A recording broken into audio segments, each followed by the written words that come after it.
Vamos orar por o evangelista Marcelo, estará lá nos trazendo a palavra hoje. Senhor, nós oramos pelo seu filho, nós pedimos, Senhor, que a porta da palavra seja aberta, que ele possa ser usado conforme o seu querer, conforme a sua vontade. O conduza, Senhor, a falar aos nossos corações. A sua palavra, Senhor, ela é boa e ela é mais penetrante que espada de 2 gumes, Senhor.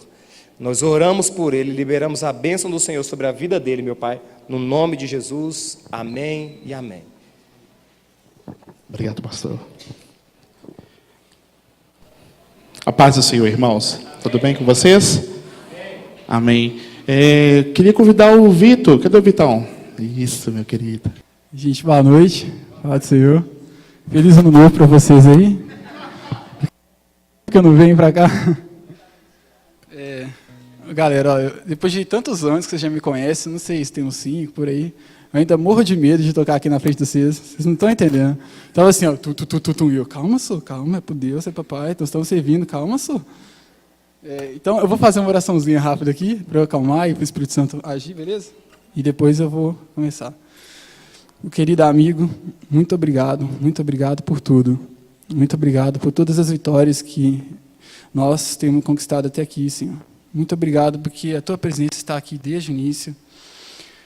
E eu agradeço muito pela tua paciência e calma com todos nós. Agradeço pelo que você fez e pelo que você vai fazer, Senhor. Peço que o Senhor, nesse momento, Pai, toque cada coração, Deus. Cada coração aqui, Pai. Assim como o Senhor tem feito na minha vida.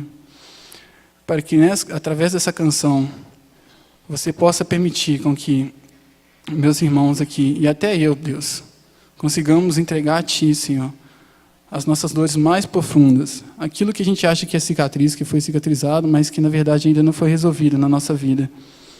Querido Espírito Santo, só você é capaz de nos dar as palavras certas para falar com o Pai, assim como você tem me dado essas palavras para poder escrever essas músicas. Não vem de mim, mas sim do Senhor, Pai. Então eu peço nesse momento que você me use e que você abra o coração aqui, Senhor, para que possa receber, Deus, com boa vontade e alegria, aquilo que o Senhor tem para nós hoje, Senhor. Amém, amém.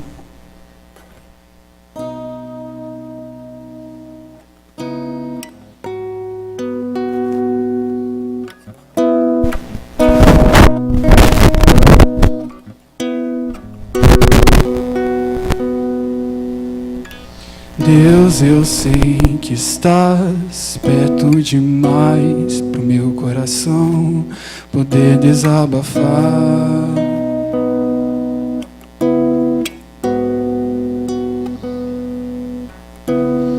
Eu tentei disfarçar tanta dor com a ilusão que era só superar, tentando ignorar.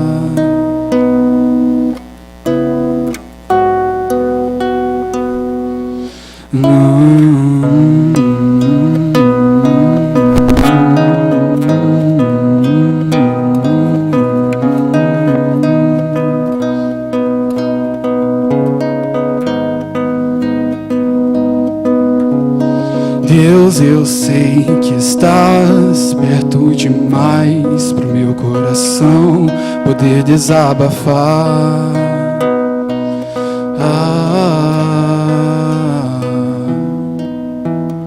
Eu tentei disfarçar tanta dor com essa ilusão que era só superar, tentando ignorar.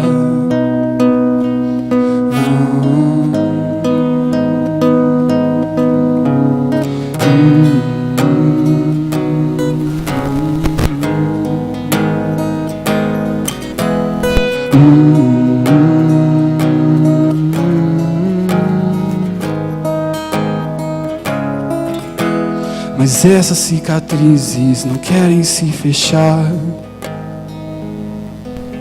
São essas vozes do passado que não consigo calar. E meu coração não consegue aguentar. Nos ajuda. Oh Deus, querido Pai, cura agora, Senhor, toda a dor que ainda existe em cada coração aqui, Senhor. E nos molda, Pai. No meio dessas feridas, Senhor. Que o Senhor nos torne fortes, Senhor. Porque é por meio das nossas falhas, Deus, que o Senhor nos torna próximo da perfeição, Pai.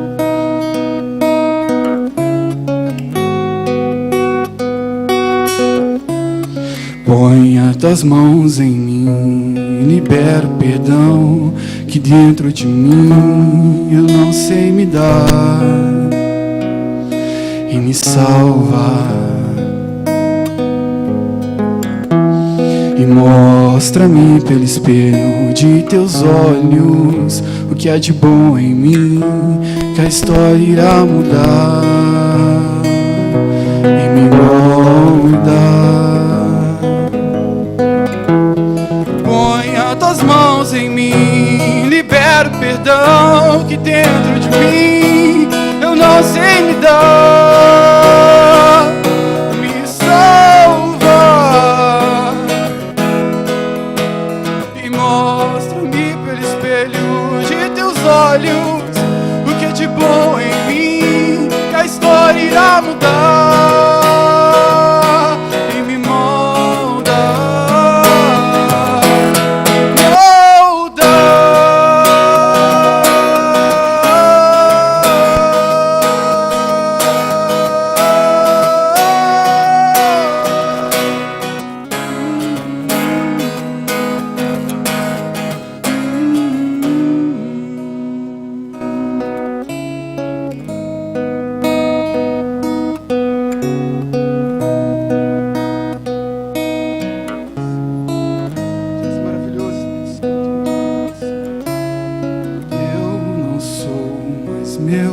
Eu lhe dou minha gratidão, pois eu quero ser teu. Leva o meu coração, leva o meu coração, leva, Senhor. Eu não sou mais meu, lhe dou minha gratidão, pois eu quero ser teu. Leva o meu coração.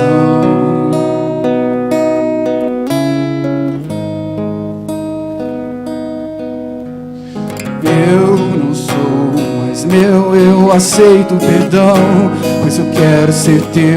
Tu és a minha salvação, tu és a minha salvação. Eu não sou mais meu, eu aceito o perdão, pois eu quero ser teu. Leva o meu coração.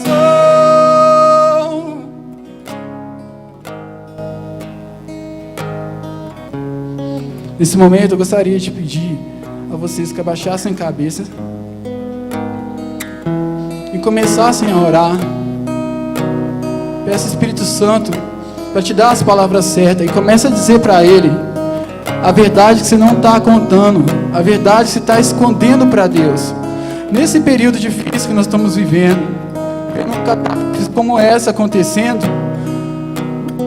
está faltando o nosso agir. Sabe por que está faltando? Porque a gente não está sendo verdadeiro para Deus. A gente fica tentando esconder as nossas falhas. A gente finge que está tudo bem com a gente. E aí, nós esconder essas falhas, Deus não vai ter como mudar. Porque você está tentando esconder. Então, nesse momento, abaixa a cabeça e começa a dizer para Ele: Pai, é no meu relacionamento meu Pai, é nos traumas que eu tive na minha infância, Pai.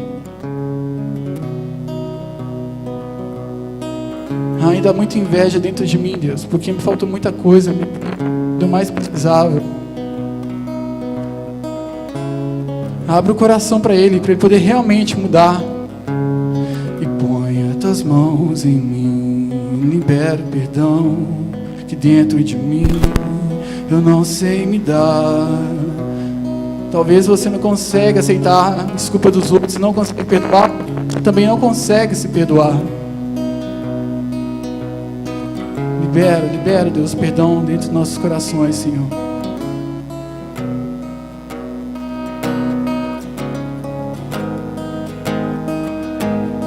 E mostra, Deus, quem nós nascemos para ser, Deus.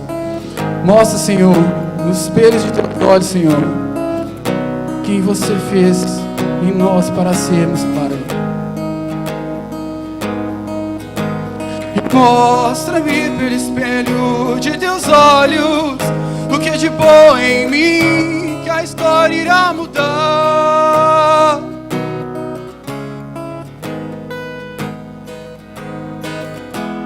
E põe as tuas mãos em mim, libera o perdão que dentro de mim eu não sei me dar e salvar. E mostra-me pelo espelho de teus olhos o que há de bom em mim, que a história irá mudar e nos moldar. Pois eu não sou mais, eu aceito o perdão, mas eu quero ser teu, tu és a minha salvação.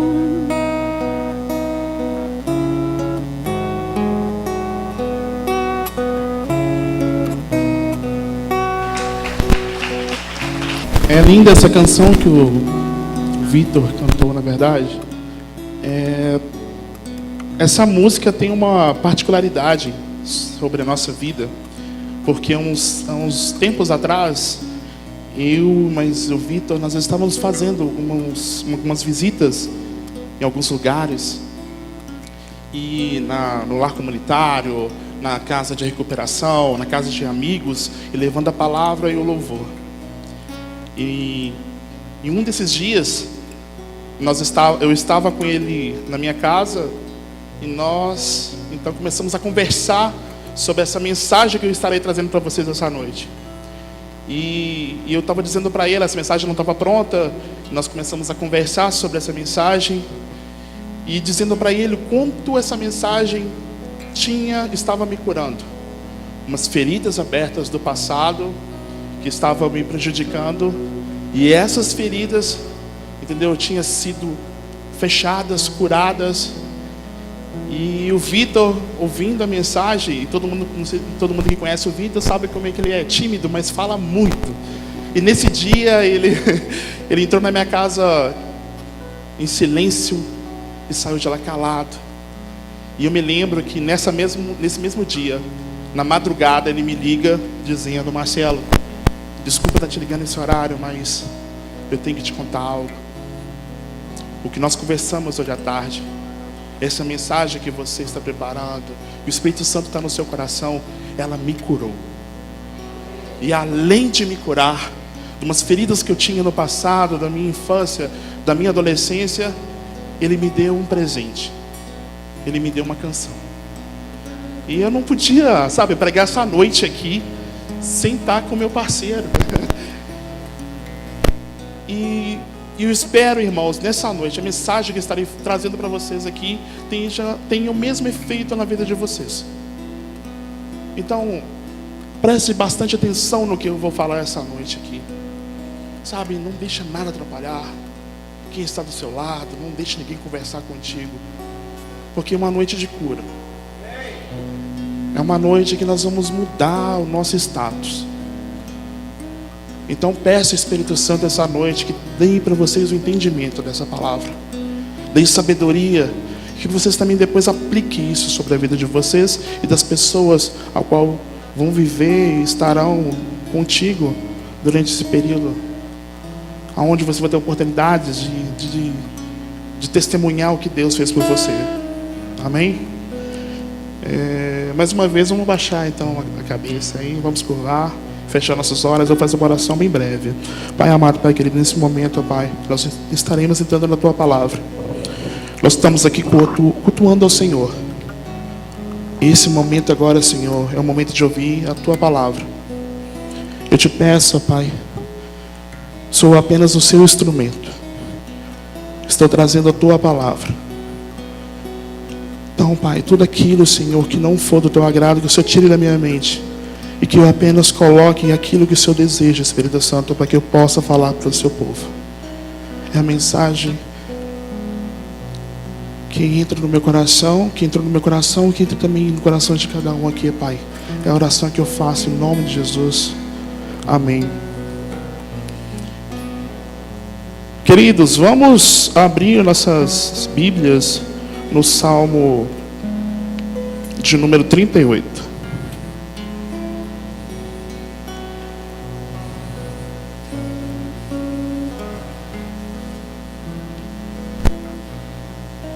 Salmo de número 38. Todos acharam aí? Versículo 5, tá? Diz bem assim: minhas feridas infeccionaram e cheiram mal, por causa da sua insensatez, por causa da minha insensatez. Estou encurvado e atormentado, entristecido, ando o dia todo de um lado para o outro. Meu corpo arde em febre, minha saúde está arruinada. Estou exausto, abatido, meus gemidos vêm de um coração angustiado. Só até aí. Pode fechar a Bíblia de vocês. Nós acabamos de ler o Salmo de número 38. Esse Salmo quem escreveu foi Davi. O Salmo de número 38 é um Salmo de petição, ou seja, é um Salmo onde Davi ele está clamando a presença de Deus. Ele está em um momento agora especial da sua vida. Eu vou dar uma dica para vocês em casa. Depois leiam esse salmo todo e vocês vão ver a riqueza que é esse salmo. Como Davi, entendeu? No seu momento mais, vamos dizer, mais conflitante sobre a vida dele, e ele pedindo a Deus a sua presença, tá? Eu também vou fazer, futuramente eu também vou estar pregando novamente nesse salmo, no seu contexto. Eu achei muito interessante, eu gostei muito da palavra que estava em cima disso daqui. Mas nesse momento nós vamos só focar nos versículos que nós acabamos de ler. Então, ou seja, nesse momento aqui, eu quero dizer para vocês o seguinte: Davi estava passando por uma situação complicada, um pecado sobre a sua vida, e ele estava sentindo o quê? O afastamento de Deus. Ele não sentia mais a presença de Deus sobre a vida dele. E ele começava a clamar ao Senhor. Ele começava a dizer ao Senhor o seguinte: que ele estava tendo feridas, as feridas estavam abertas, infeccionando, estava cheirando mal. Ou seja, ele está falando aqui no sentido figurado. Os salmos têm essa propriedade de nós usarmos coisas do cotidiano para explicar o que muitas vezes nós sentimos e muitas vezes não conseguimos explicar. Nesse caso aqui, Davi está o quê? Com uma ferida tão grande na alma, no seu interior, no seu emocional, e ele usou algo, né, como um rei, como um guerreiro que ele era, como se aquela dor que ele estivesse sentindo era uma ferida provocada por uma arma. Ou seja, está agora aberta, está cheirando mal, está infeccionada, entendeu? E isso daí, meus irmãos, acontece muitas das vezes nas nossas vidas. Nós temos muitas feridas na nossa vida, feridas do passado, e que a gente precisa cuidar delas. Cuidar delas, para que a gente não venha mais carregar sobre nossas vidas esse peso, aonde que muitas das vezes nós vamos acabar andando o quê? Curvados, a cabeça baixada, com tantos problemas que muitas vezes temos que sentir onde que está esse problema, onde focar para melhorar. A mensagem de hoje, irmãos, o tema dela é cicatrizes com poder de cura. Para vocês entenderem aonde nós iremos chegar essa noite com essa mensagem, eu preciso contar algo sobre a minha vida.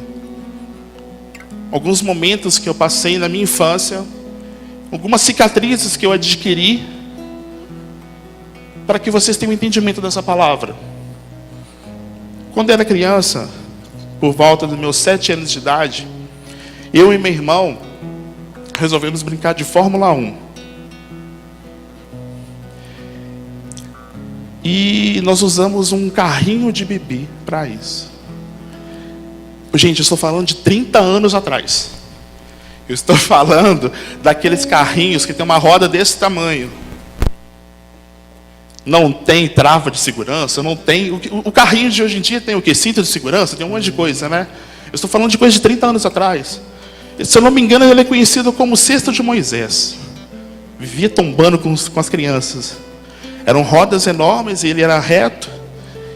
E tinha um desse na nossa casa, que era da nossa, quando a gente era criança. E nós resolvemos então brincar de Fórmula 1. Era um corredor enorme que tinha da minha casa, que era da cozinha até do lado de fora. Acho que o Edmilson lembra. E nós começamos então a brincar disso daí. Cindy Clay também, da minha infância. E eu peguei, o que eu fiz? Eu botei o meu irmão para fazer isso por mim. Empurrava o carrinho, só que no final desse corredor tinha um portão, e o portão estava fechado. Então a gente empurrava várias vezes até bater no portão. Só que, irmãos, nessa mesma época, tinha um filme chamado ET, o extraterrestre. Lembra? E eu lembro numa cena daquele filme, aonde ele simplesmente voava com aquele carrinho. Era o mesmo carrinho, não tinha diferença nenhuma. E eu resolvi então fazer um test drive em cima daquilo ali.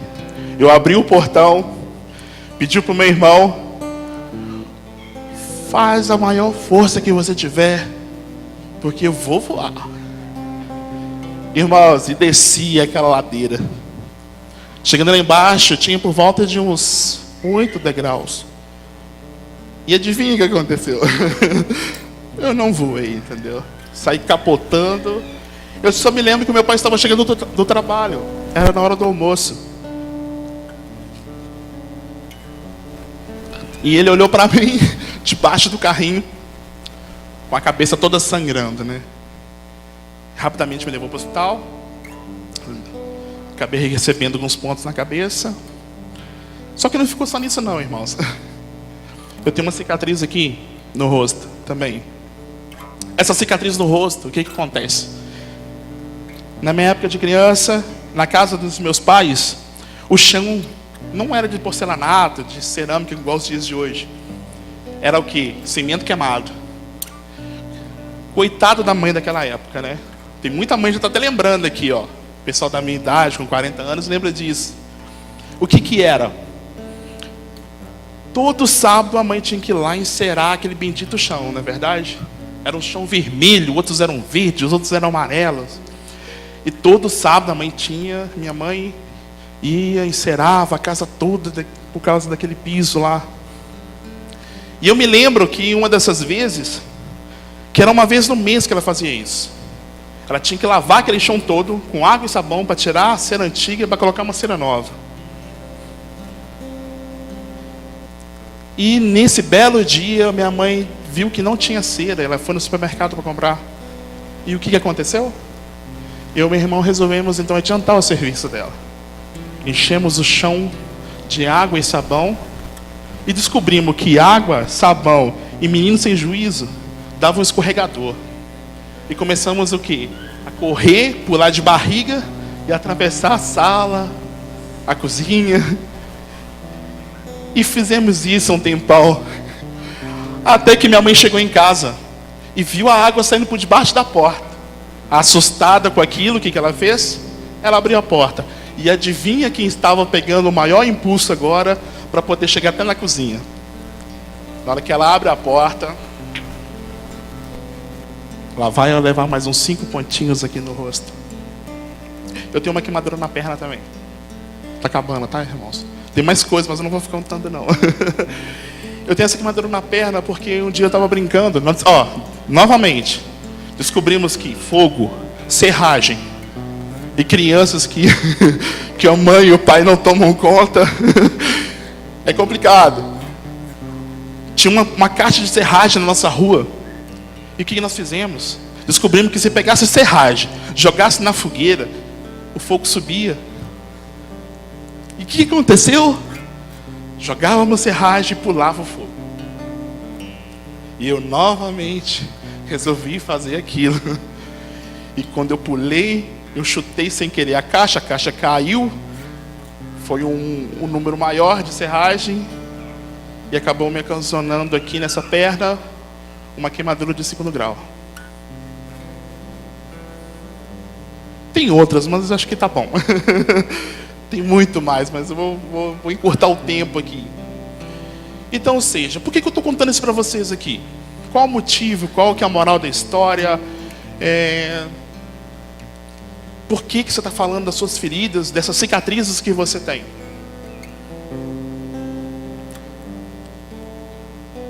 Porque, meus queridos, cada cicatriz que nós possuímos, ela tem o quê? Uma história. Todas as cicatrizes que nós possuímos, ela tem o quê? Uma história. Ela está na nossa memória. Fica gravado sobre a sua vida. Se vocês perceberam o que eu contei com detalhes, com riqueza de detalhes, coisas que me aconteceu há mais de 30 anos. Eu me lembro que era num domingo, 9 da manhã, quando eu rachei a cabeça, o Ayrton Senna tinha acabado de ser bicampeão da Fórmula 1. Eu não gostava de Fórmula 1, mas eu assisti com meu pai. Aí empolgamos e fomos brincar disso daí. Eu me lembro até hoje, entendeu, meus irmãos? O cheiro, quando eu sinto o cheiro, e quando eu estava lembrando dessa mensagem, dessas cicatrizes que eu tenho, o cheiro da serragem queimada, da madeira queimada, já, sabe, foi diretamente no meu cérebro, me lembrando daquela cicatriz que eu tinha provocada por essa queimadura. Sentindo o cheiro da serragem queimada. Só lembrando dessa cicatriz. Você vê a força que tem essas feridas que muitas vezes estão na nossa vida. Só que nessa noite, meus queridos, eu não estou aqui para falar das feridas físicas. Não estou aqui para falar das feridas que nós adquirimos, entendeu? No corpo, né? Mas sim para falar das feridas da alma, das feridas do emocional, das feridas que nós sentimos no interior, que muitas vezes a gente não consegue nem explicar, só sabe que tem uma ferida aberta e que dói muito, e que a gente sente que ela, a cada dia que passa, parece que está se agravando, e nós não precisamos resolver essa situação. Porque quando a gente falamos das feridas na pele, irmãos, ou seja, no físico, nós fazemos a asepsia correta das coisas. Você já reparou isso? As nossas mães, quando um de nós machucamos quando era criança, jogando bola, na hora que arranca aquele tampão do pé, que começa a sangrar, eu me lembro que a minha mãe me colocava em cima daqueles tanques de premodados de cimento. Lembram dele? Que aquele era um perigo, uma criança morrer em cima daquilo. Aqueles tanques de madeiras, de concreto. E lavava o meu pé ali com água e sabão, e depois ela vinha aquele mertiolate. Eu não sei quem inventou, se foi uma mãe ou se é a indústria farmacêutica, que um dia falou que soprar aliviava a dor. Tem muita gente rindo aqui que está lembrado, está lembrando desse mertiolate.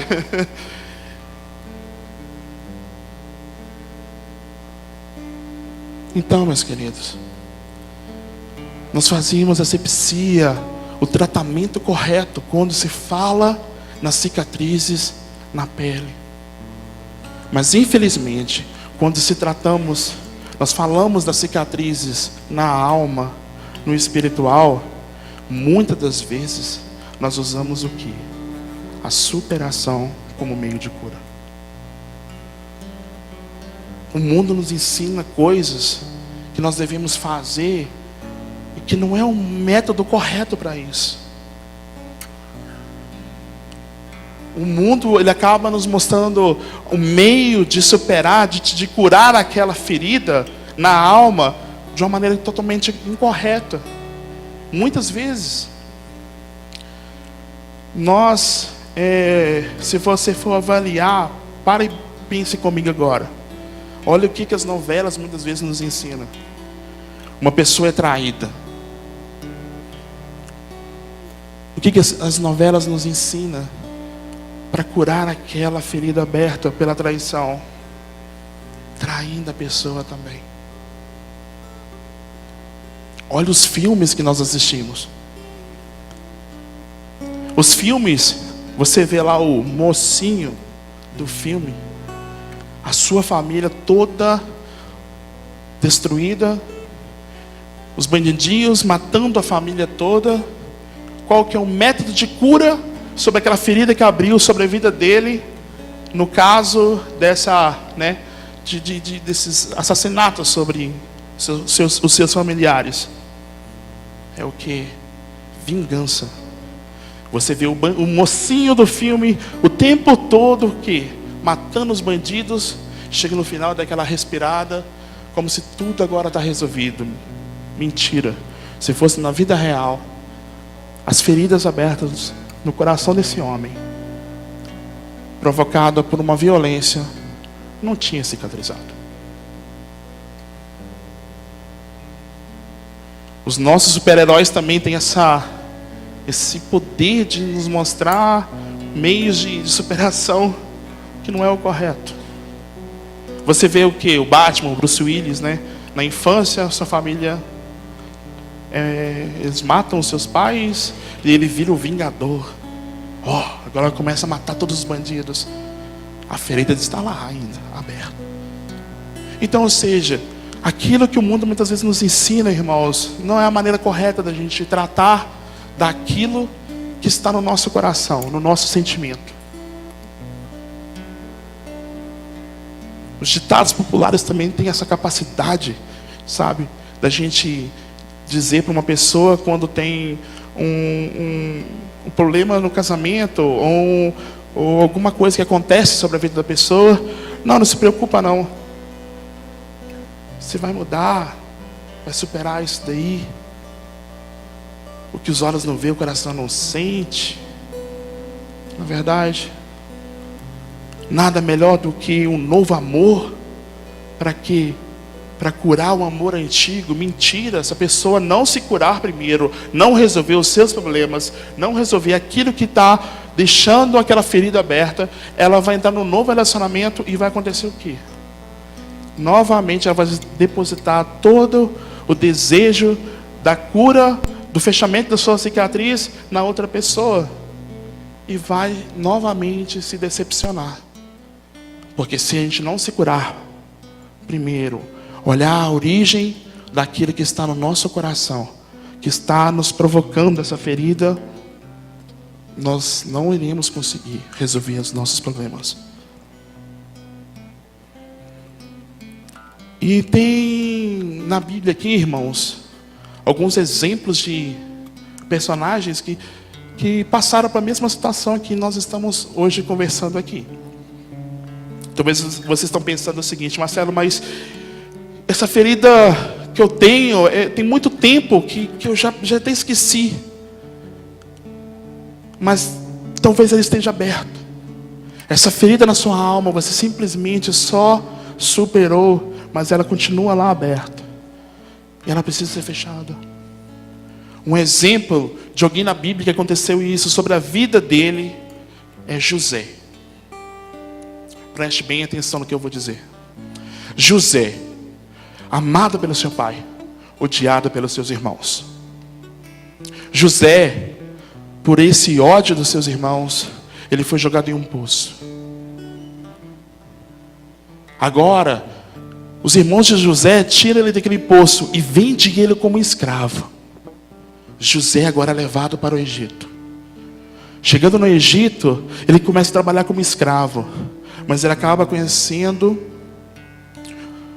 um dos homens mais importantes daquele lugar, Potifar. José é agora amigo de Potifar. Mas novamente há uma ferida aberta no coração daquele homem. A mentira, a calúnia. Porque a sua mulher o acusa de assédio sexual. José agora, além de escravo, é preso. Na prisão, ele conhece dois homens, o copeiro e o padeiro. Um deles tem um sonho, e José interpreta o sonho, dizendo o que iria acontecer. E o sonho daquele homem aconteceu. O padeiro foi condenado, e o copeiro foi livre, foi inocentado. José então vira para aquele homem e fala o seguinte: lembre-se de mim quando sair daqui. E novamente uma ferida aberta no coração dele. Por quê? Porque agora ele cai no esquecimento novamente. Até que um belo dia, Faraó tem sonhos esquisitos, loucos. Vacas magras comendo vacas gordas. Espigas magras comendo espigas gordas. E ele começa a chamar todos os seus videntes para perguntar: o que sonho é esse? O que está acontecendo? Ninguém lá sabia explicar o que estava acontecendo. Até que o copeiro lembrou: tem um rapaz na prisão que possa interpretar o seu sonho. Então o faraó manda chamá-lo. José agora, o que acontece? Ele interpreta o sonho do rei. Ele começa a dizer para o rei que haverá um tempo de muita bonança naquela terra, mas também irá ter um tempo de muita escassez. Faraó percebeu que aquilo que ele estava dizendo era verdade. E agora o que o faraó faz? Torna-se José o governante do Egito, a segunda maior potência. Primeiro ele, Faraó, depois ele, como governante. José agora é o governante do Egito e tinha todo o domínio de tudo que estava acontecendo no mundo. A escassez de comida no mundo. As pessoas saíam das suas terras até ir no Egito para comprar comida. Isso que aconteceu sobre a vida de José foi superação. Por que eu digo que foi superação? Porque quando José, numa desses momentos de escassez, naquelas terras, de repente aparece quem naquela cidade para pegar comida, para levar para sua família? Os irmãos de José. Quando José se deparou com seus irmãos, a Bíblia nos conta que ele foi para trás de uma pilastra e chorou amargamente, porque ele lembrou de tudo o que os seus irmãos tinham feito por ele. Lembrou de tudo. As feridas estavam lá, abertas. Mesmo tendo mudado o status dele de escravo para governador, isso foi apenas superação.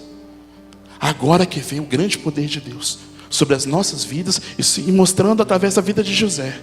Porque agora José começa a fazer artimanhas para que os seus irmãos pudessem se aproximar dele. Ele esconde alguns objetos na comida, nos alimentos que ele estava levando, para que um dos seus irmãos pudesse ficar preso e eles pudessem agora ficar mais, vindo direto várias vezes até no Egito.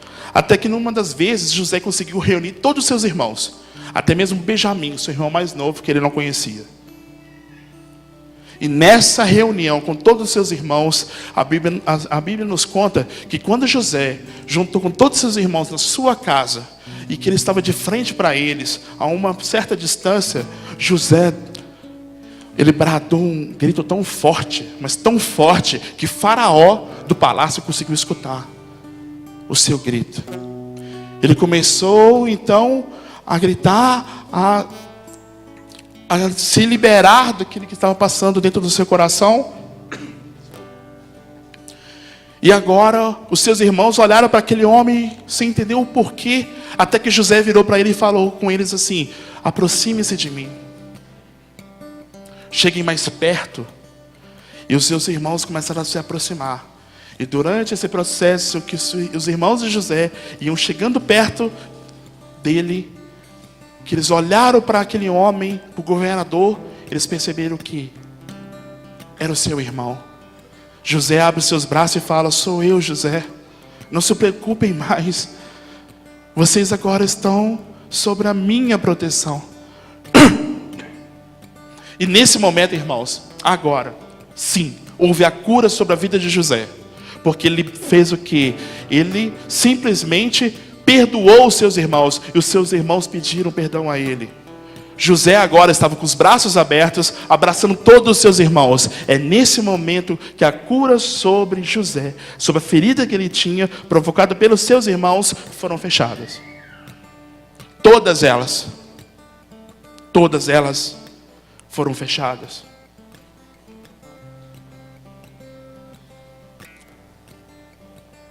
Tem um outro exemplo na Bíblia aqui que eu gosto muito. O testemunho dessa pessoa é incrível. É incrível. E nós acabamos rotulando sua vida por uma outra situação totalmente paralela que ela realmente era. O testemunho dessa mulher, a ferida que ela tinha aberta antes, que Jesus a curou, mudou uma história de muita gente. E nessa noite eu serei o advogado dessa mulher. Eu vou falar um pouquinho sobre a mulher samaritana. Porque essa mulher, muitas vezes, quantas pregações eu vi taxando ela como uma mulher adúltera. Sempre assim. Quando a gente fala da mulher samaritana, o que vem na nossa cabeça é o quê? A mulher adúltera. O que ela fez. E não o que ela realmente, depois de conhecer Jesus, o que ela fez. O poder que ela teve em suas mãos com as coisas que aconteceram sobre a vida dela. Só para vocês entenderem o que eu estou dizendo. A Bíblia nos fala bem assim, que Jesus estava com seus discípulos e até apareceu alguns fariseus lá. E esses fariseus começaram a perceber que Jesus, ele batizava e tinha mais discípulos do que João Batista. Jesus ficou sabendo disso. O que Jesus fez? Saiu da Galileia e começou a ir até até a Judéia. Só que nesse percurso da Galileia à Judéia, meus irmãos, ele teria que estar passando por onde? Por Samaria, uma cidade chamada de Sicá. Nessa cidade havia um poço. E essa cidade, essas terras pertenciam a José. Pertenciam a José, que Jacó tinha dado para o seu filho, José. Lá, Jesus estava sentado nesse poço. Pediu para que os seus discípulos issem até a cidade para comprar comida. Até que apareceu uma mulher. Isso era por volta de meio-dia, ou seja, a hora sexta. Meio-dia. Jesus então vira para essa mulher e diz bem assim: mulher, dê-me de beber. Essa mulher virou para Jesus e disse bem assim para ele: quem és tu para me pedir água, sendo eu uma samaritana e tu um judeu? A Bíblia nos conta, irmãos, que judeus e os samaritanos, havia uma treta entre eles ali, eles viviam brigando. E agora essa mulher vira para Jesus e fala isso. Jesus vira para essa mulher e diz bem assim: mulher, se tu conhecesse o dom de Deus, ou seja, o presente de Deus, e tu soubesse com quem está falando, se rogasse a Ele iria te dar águas vivas sobre a sua vida. Se tu soubesse o dom de Deus, e soubesse com quem está falando, e o poder que Deus tem para você, você simplesmente receberia o quê? Águas vivas sobre a sua vida. Essa mulher virou e disse bem assim: como assim você vai tirar águas vivas? Se o poço é fundo, você não tem uma corda, você não tem um vaso, por acaso você é maior do que o nosso pai Jacó? Que acabou nos dando esse poço, aonde que ele mesmo bebeu, os seus filhos e os seus animais. Jesus virou para essa mulher e disse bem assim: mulher, quem beber dessa água sentirá sede novamente, mas quem beber da água que eu der nunca mais sentirá sede, e na sua vida jorrará rios de água viva. Vai jorrar sobre a sua vida rios de água viva. Vou dar um pause aqui, porque eu preciso explicar para vocês o que estava acontecendo. Vocês perceberam que Jesus estava no poço. Chega uma mulher, certo? Meio-dia. Parem para pensar no seguinte, irmãos. Hoje em dia nós temos aqui o que? Água encanada na nossa casa, não é verdade? Nós temos essa facilidade. Nós estamos falando de coisa de 2000 anos atrás. Nós estamos falando de uma situação onde o lugar é muito quente. É muito quente. Sicá é uma cidade muito quente. Então pare para pensar sobre isso. Agora essa mulher está indo meio-dia. Tem uma coisa errada com essa mulher, vocês não acham não? Como assim a pessoa vai meio-dia buscar água?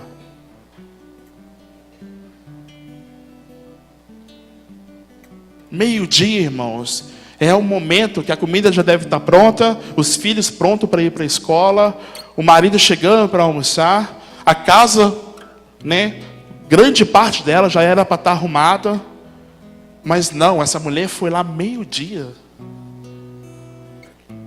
Meio-dia, sol quente na mulheira.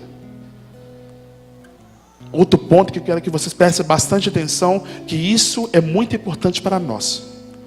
Repare que Jesus está conversando com essa mulher, usando o assunto de Jesus é o lado espiritual. Jesus está falando com essa mulher em espírito, falando, sabe, da espiritualidade, falando para ela do reino de Deus, falando com ela coisas, entendeu? Que apenas está ligada às palavras do Pai. Essa mulher simplesmente estava fazendo o quê? Dando respostas e falando com Jesus no modo terreno, no nosso cotidiano, nos problemas dela. Jesus falando com ela de uma maneira, sabe, incrível, e de repente essa mulher querendo respostas terrenas. Quantas e quantas vezes, meus queridos, aqui que vocês estão nessa noite, teve essas atitudes? Jesus muitas vezes está querendo conversar com você no espiritual, falar com vocês através do Espírito Santo, e nós ainda continuamos querendo respostas do nosso jeito, cabeçudos muitas vezes, simplesmente virando para Jesus. Jesus está falando com você: eu posso resolver seu problema. Ele quer te colocar sobre a sua vida rios de água viva, e você não terá mais sede das coisas que você sente. Mas nós ainda falamos: mas como que o Senhor vai resolver isso sobre a minha vida? Se eu não tenho isso, se eu não tenho aquilo, se está acontecendo isso sobre a minha vida? Ah, irmãos, mas nesse exato momento agora, olha que maravilha que foi essa mulher quando ela começou a perceber que Jesus falava com ela de uma maneira diferente. Quando Jesus falou com essa mulher, bem assim, que eu te darei águas que você não sentirá mais sedes. A água que eu der não vai mais sentir sedes. Sabe o que essa mulher disse para Jesus? Senhor, então me dê dessa água, para que eu nunca mais precise voltar aqui. Tem ou não tem problema essa mulher? Qual o problema dessa mulher? Para que ela não queira mais ir ali buscar água. Porque pare para pensar no seguinte, irmãos, é uma mulher. E todo mundo sabe que as mulheres gostam de conversar, não é verdade? Tem que bater papo. Tanto é que esse diálogo aqui é longo, né? Entre Jesus e a mulher. Você pode ver que é o maior diálogo, eu acho, da Bíblia. Porque só tinha que ser com a mulher mesmo. Porque olha o tanto que ele estava conversando com essa mulher. Agora pare e pense bem. Talvez as mulheres daquele local iam cedo para buscar água, antes do sol raiar. Porque meio-dia é pesado. Eu estou conjecturando, tá, irmãos? Mas preste atenção no que eu estou falando. Talvez as mulheres se reuniam antes da hora nascer. Para quê? Para pegar água, para levar para suas casas e fazer os afazeres de casa. Lembrando a vocês que nessa época as mulheres não trabalhavam. As mulheres simplesmente tomavam conta das suas casas e dos seus filhos. Isso é muito importante para frente, para vocês entenderem o que eu estou falando. Agora está o quê? Será que tem uma coisa errada? Por que essa mulher não queria juntar com as outras mulheres na parte da manhã para buscar água?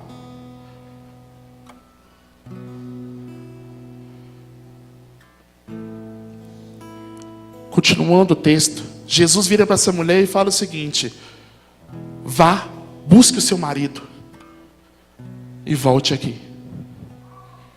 A mulher vira para Jesus e diz bem assim: eu não tenho marido. Jesus diz para essa mulher bem assim: dissesses bem, porque já tivesse 5 maridos, e o último que está contigo não te pertence. Você disse a verdade. mesmo tantas situações ruins sobre a vida daquela mulher, ela resolveu falar a verdade.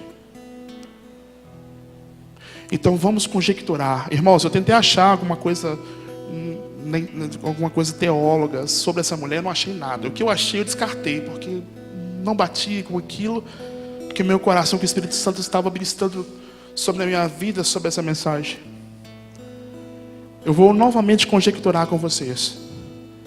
Eu imagino essa mulher agora no seu primeiro casamento. Detalhe, eu não vejo essa mulher, como muitas vezes acha aí, muito folgada, né? Sei lá, eu ia falar sem vergonha, eu posso falar? Porque 5 maridos, como assim? Se você for ver a lei judaica, você percebia o quê? Que a partir do momento que o filho, né, um dos filhos que morresse na guerra, onde fosse, o outro irmão tinha que casar com a sua esposa. Então eu estou conjecturando assim, tá? Ela no seu primeiro marido, agora essa mulher está vivendo uma vida legal, bacana, e de repente essa mulher agora fica viúva. E agora ela casa com o irmão desse seu marido. E agora novamente aconteceu algo sobre a vida dessa mulher. Não sei. Quem estava essa mulher novamente ficou viúva. E pela terceira vez agora ela casa. Talvez até com o irmão desse rapaz também. Nós temos exemplos sobre Judá que fala sobre isso. Sobre os filhos que, né, teve essa situação de casamento. Agora ela está no seu terceiro casamento. E novamente aconteceu algo de errado. Esse casamento agora não existe mais. Ela está no quarto casamento. Talvez nesse exato momento, irmãos, essa mulher começa a ser mal falada. Começa a ser julgada como amaldiçoada. Onde já se viu uma mulher ter 4 maridos. Talvez os homens zombavam da pessoa que estava com ela, dizendo: como é que você tem coragem de casar com uma mulher que já, já teve outros maridos que morreram? Olha, toma cuidado para ser no seu próximo. Não sei, estou conjecturando, tá? E novamente esse quarto casamento agora deu errado. E ela agora casa pela sua 5ª e última vez. Talvez com uma pessoa mais velha, talvez por necessidade. Como eu disse para vocês, mulheres não trabalhavam naquela época. Eu quero que vocês pensem nisso. Mulheres não trabalhavam naquela época. Paulo nos ensina sobre isso nas suas cartas. Cuide das viúvas e dos órfãos. Por quê? Porque a viúva não tinha o marido que levasse o sustento para dentro de casa. O órfão não tinha os pais para cuidar dele. Cuidem das viúvas e dos órfãos. Novamente, dizendo aqui para vocês, amaldiçoado. Esse 5º casamento agora dá errado. Agora ela está o quê? No seu 6º relacionamento. Aonde que ela está em adultério.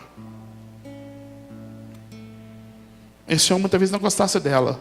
Mas como talvez ela estava querendo, sabe o que, irmãos? Gotículas, sabe? Pequenas porções de amor para suprir a dor que ela sentia de estar só.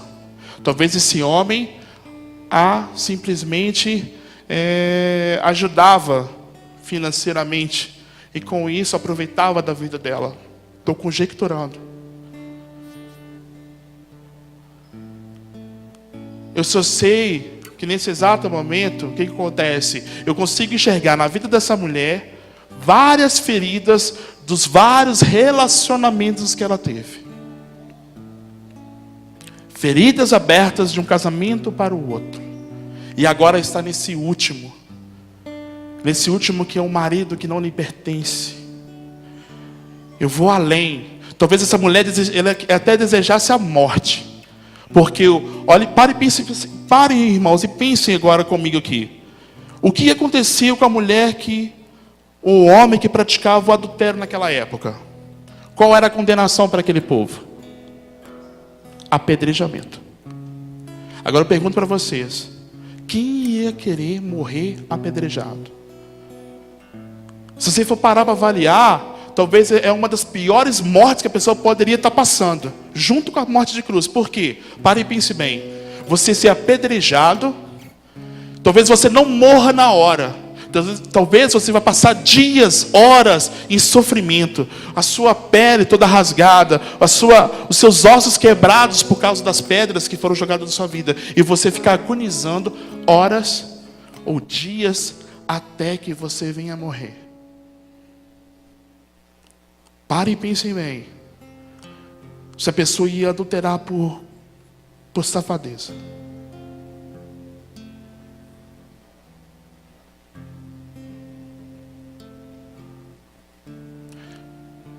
Só que ela encontrou Jesus. E quando Jesus disse para essa mulher bem assim: dissestes a verdade.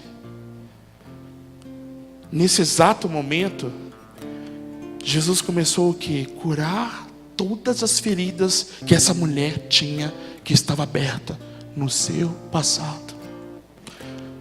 Jesus agora começa a tirar as ataduras que estavam cobrindo aquelas feridas que estavam talvez infeccionadas, cheirando mal.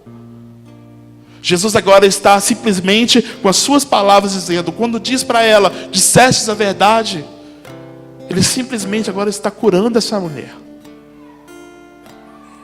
Porque nas palavras seguintes, olha o que essa mulher diz para ele: Senhor, vejo que é um profeta, mas o meu povo nos ensinou que nós devemos orar nesse monte, enquanto vocês judeus falam que é em Jerusalém.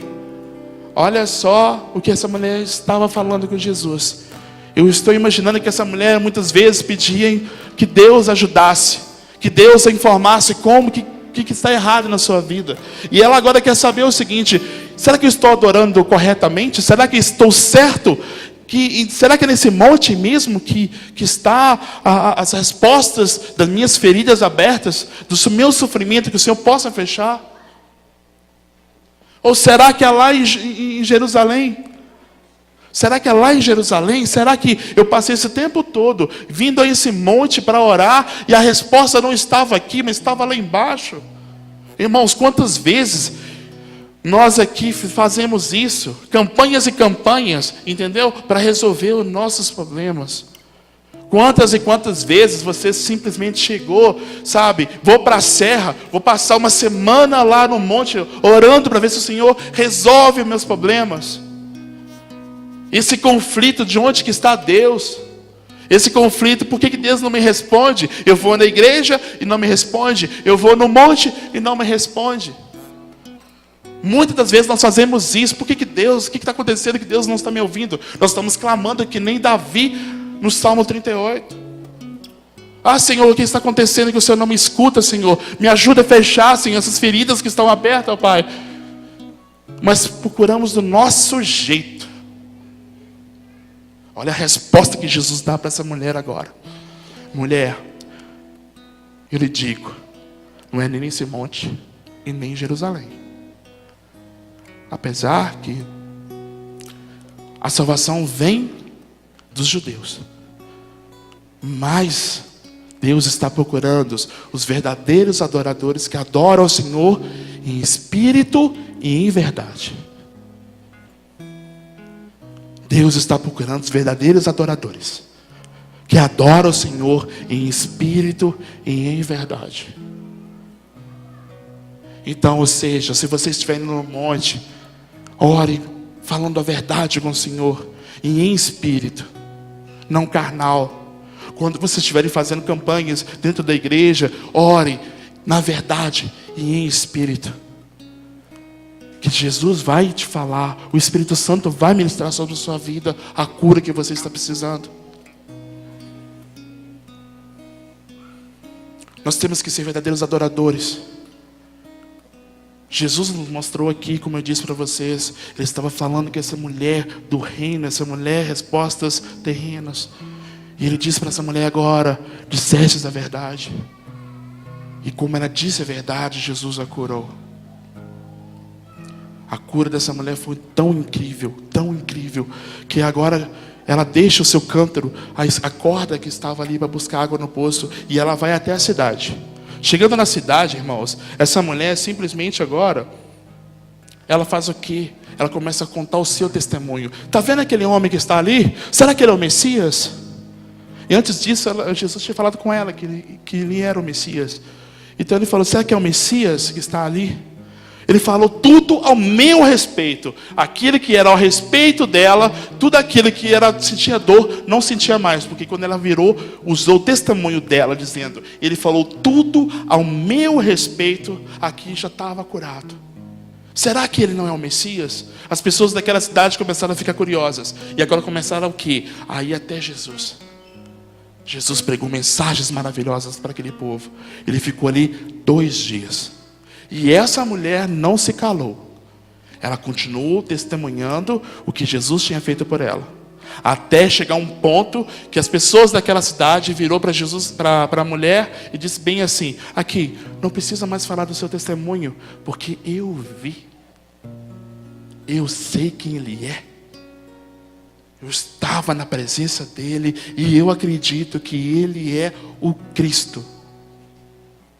Olha a força de um testemunho de uma pessoa.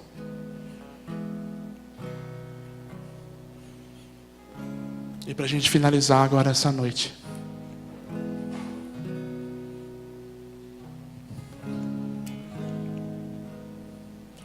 Eu não poderia deixar de falar de Jesus. Do verbo que se fez carne. E habitou entre nós. Jesus, nos seus últimos momentos da sua vida, ele entra em Jerusalém, em cima do jumentinho. As pessoas começam a jogar ramos na sua frente, dizendo, Hosana, Rei dos Judeus. Hosana, esse é o nosso Rei. É o Rei. É o Rei. Momentos depois, Jesus agora está com seus discípulos. E agora começa algo interessante. Olha a quantidade de cicatrizes, feridas abertas sobre Jesus. A primeira dela foi o seu discípulo, que teve a capacidade de trair ele com um beijo e 30 moedas de prata. Levando os soldados depois da ceia até onde Jesus estava. Chegando lá, mais uma vez acontece algo. Jesus é preso pelos sumos sacerdotes e os soldados. Os seus discípulos que estavam junto com ele ali orando, todos eles fogem. Ele fica só novamente. Jesus agora é levado para a cidade. Chegando na cidade, ele agora é levado em frente a Pilatos. E agora ele começa sobre a vida de Jesus um julgamento. Jesus inocentemente é acusado e condenado.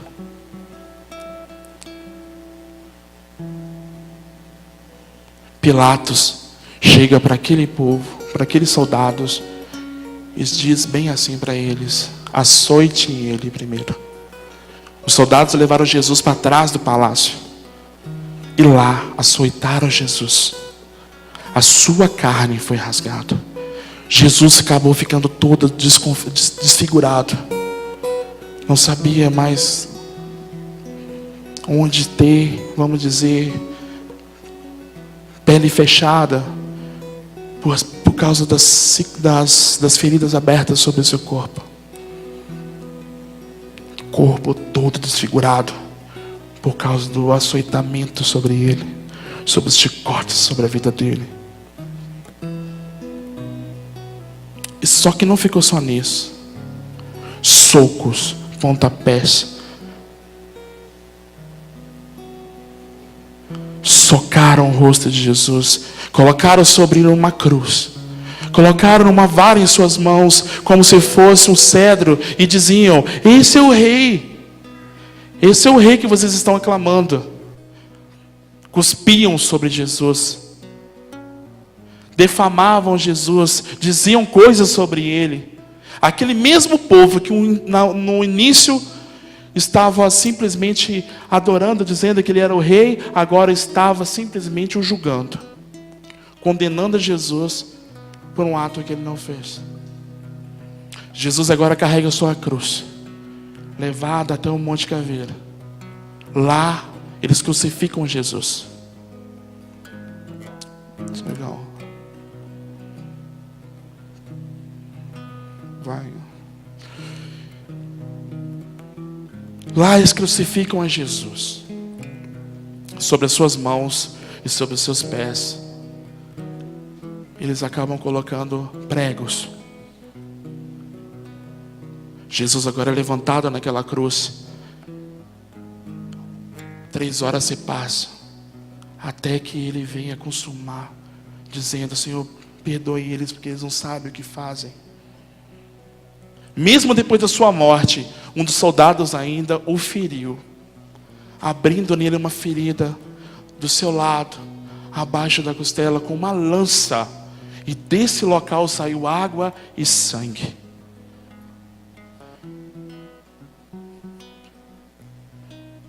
José de Arimateia era um homem que amava Jesus, escondido ocultamente, não gostava de se revelar, mas usou o seu túmulo para que pudesse Jesus ser sepultado. Ali tiraram Jesus, limparam Jesus e colocaram ele dentro da sepultura. Jesus depois ressuscita. O nosso Deus ressuscita. O nosso Jesus ressuscita. E agora ele está novamente ali. A pedra foi retirada, ele sai para fora, ele encontra com algumas mulheres. E agora o que acontece? Jesus novamente está com seus discípulos. Só que um deles não estava ali. Tomé. Tomé não acreditou que Jesus estava vivo. Tomé disse para os discípulos bem assim: se eu não tocar na sua ferida, nas suas mãos e no lado onde está a sua ferida, eu não acredito. Jesus agora se apresenta novamente em frente aos seus discípulos e diz para Tomé bem assim: toque nas minhas feridas. Você precisou tocar para crer. Mas haverão outros que não vão precisar disso. Toque nas minhas feridas, porque ela não me dói mais. Toque nas minhas feridas, porque ela foi cicatrizada. Toque nas minhas feridas, porque ela hoje não me traz nenhum sofrimento, nenhuma vergonha.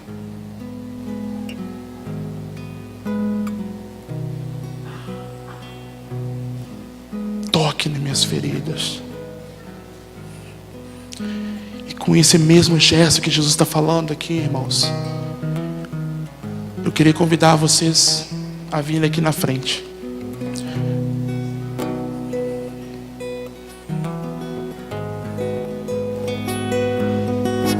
Vem aqui na frente, que eu quero orar por você. Se você passou a vida toda superando os seus problemas, as suas feridas abertas, esse é o grande momento de você lembrar delas, trazer aqui na frente, porque Jesus vai curar você. Se você tem feridas abertas provocado, sabe, no seu sentimental, dentro do seu coração, e você simplesmente precisa fechar essa ferida, que nem fez essa mulher samaritana, vem aqui na frente. O que Jesus está querendo na sua vida é que você diz para Ele bem assim: é verdade, eu tenho uma cicatriz, uma ferida que precisa ser fechada. Talvez você está no seu lugar aí pensando: não tem não, já está fechado. Mas eu digo para vocês, não minta para Jesus, porque Ele sabe. Porque Ele teve as maiores cicatrizes, as maiores feridas, e mesmo assim Ele simplesmente virou e falou: toque nas minhas feridas, que você vai ser curado.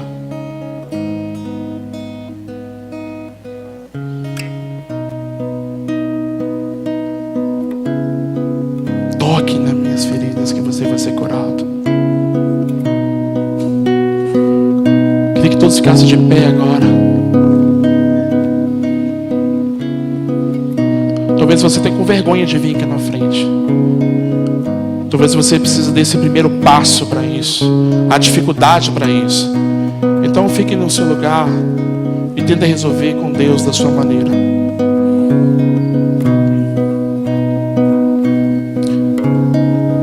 Curvem suas cabeças. Pai amado, Pai querido Senhor, nesse exato momento, Pai, nós estamos aqui, Pai, deliciando da sua palavra.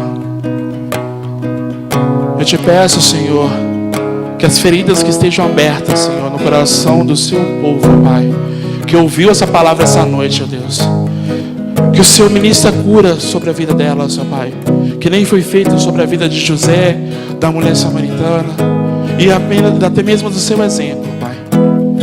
Que as feridas do seu povo, Senhor, sejam fechadas agora, Pai, e que se torne cicatriz, ó Pai, com capacidade, ó Pai, de simplesmente, ó Deus, virar um testemunho aonde elas irão levar, Senhor, tudo aquilo, Senhor, que o Senhor fez por elas, Senhor. Tudo aquilo que o Senhor fez por elas, ó Pai. Tudo aquilo que o Senhor mudou o status dela, ó Pai. Essa pessoa agora não vai andar mais curvada, Jesus, porque o Senhor agora está ministrando a cura sobre a vida dela. O Senhor agora está ministrando, Senhor, tirando, Senhor, tudo aquilo, Senhor, que está na sua alma, a dor que ela estava sentindo, que nem Davi, ó Pai. Cure-as, Senhor, cure-as, ó Pai. Olhe por elas agora, Pai. Olhe por elas agora, Pai, em nome de Jesus. Em nome de Jesus. Amém.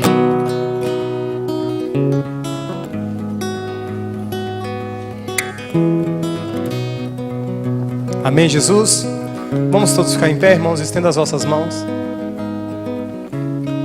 Que o amor de Deus o Pai, a graça de nosso Senhor Jesus Cristo e a comunhão com o Espírito Santo estejam com todos vocês, não só hoje, mas para todos sempre.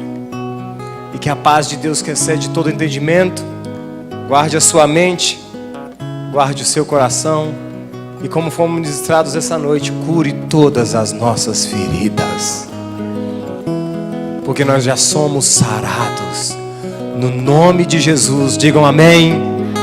Porque a vitória é de quem? Pelo sangue.